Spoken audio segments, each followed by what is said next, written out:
Okay, Sanjeev Srivastava, एक comment आपका, उसके बाद संजय जी के साथ जरा मैं वो जो स्ट्राइक रेट बीजेपी का है उस पर चर्चा करना चाहता हूं। संजीव, आपका कमेंट वरुण गांधी पर, और ये आज जो कांग्रेस में 2-3 लोग शामिल हुए, क्या वाकई ये कुछ कहता है या फिर जैसे संगीत रागी कह रहे हैं डेस्परेशन है ये?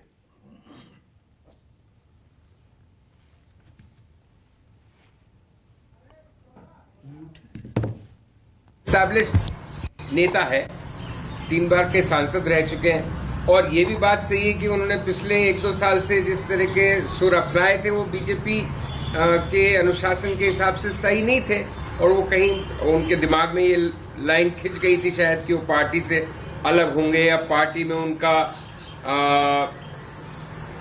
आगे लंबा भविष्य नहीं है, जो भी वजह रही। तो अब सिर्फ जो एक बात पे मैं थोड़ा सा अभी भी संशय है कि बीजेपी अभी भी सबसे ज्यादा विनेबिलिटी पे फोकस कर रही है। चाहे वो 400 पार की बात करें, चाहे किसी भी चीज की बात करें, वो टिकट लोगों का काट नहीं रही है अगर उनको लगता है कि वो टिकट से आ जाएंगे। थोड़ी बहुत ऊपर नीचे बीती दाई बिसार दे वाली मुद्रा में है बीजेपी। बातें कितनी भी बड़ी हो कि किसको कब सेट ठिकाने लगा देंगे, या जैसे प्रोफेसर रागी ने कहा लक्ष्मण रेखा की बात, वो सब सही है, लेकिन उनके लिए सबसे महत्वपूर्ण है कि भाई जिताऊ कैंडिडेट है कि नहीं।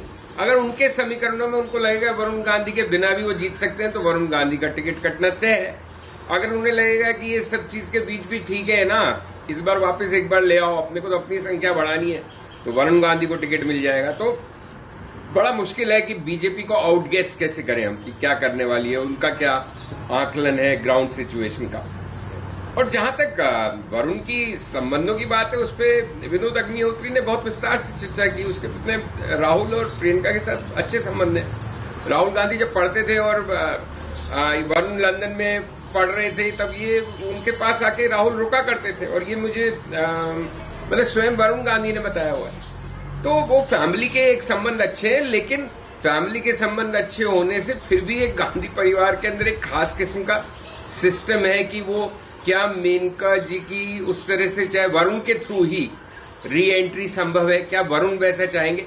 तो अगेन जैसे विनोद ने कहा कि शायद अगर उनको बीजेपी से टिकट नहीं मिलेगा तो वो इंडिपेंडेंट लड़े, और एक तरह का नॉन बीजेपी जितनी पार्टीज है उनके सपोर्ट से। अब उसका क्या हश्र होता है वो तो अलग बात है, क्योंकि कठिन चुनाव होगा बिना बीजेपी सिंबल के वरुण गांधी के लिए भी, और बीजेपी के लिए वरुण गांधी को किनारे करके वहां से चुनाव लड़ना इतना आसान नहीं होगा। तो ये तो वरुण गांधी की बात हुई। दूसरी बात, बस एक ही बात मैं कहना चाहता हूं कि वो जो पप्पू यादव जिस तरह से बैठे थे लालू यादव के बाद, पप्पू यादव की पिछले 10-20 साल की, 10 साल से तस्वीरें निकाल ले, वो वैसे ही बैठते। उनके पांव के अंदर कोई प्रॉब्लम है तो वो वैसे जैसे नॉर्मल मैं और आप बैठ सकते हैं वैसे बैठ ही नहीं सकते। उनका एक पांव उसी तरह की मुद्रा में रहता है, वो थोड़ा ऊंचा रख के। तो वो अब बाकी उनका बिहेवियर कैसा था, क्या बॉडी लैंग्वेज थी, लेकिन वो जो, क्योंकि मैंने भी वो तस्वीर देखी है, तो पप्पू यादव बहुत सालों से उसी तरह से बैठे हुए देखेंगे आप, उनकी कोई भी तस्वीर ले लें, क्योंकि वो एक मेरे ख्याल से हेल्थ इश्यू है। सो वो कोई एटीट्यूड का इश्यू से ज्यादा उसके कारण स्वास्थ्य संबंधी है। ओके जी। और बाकी पप्पू यादव एक महत्वपूर्ण नेता है अपने इलाके का, और ये सबको मालूम है कि जी चलिए आगे। ओके, अब मैं दुबे, उसके बाद अभी आ रहा हूं संजय जी आपके पास।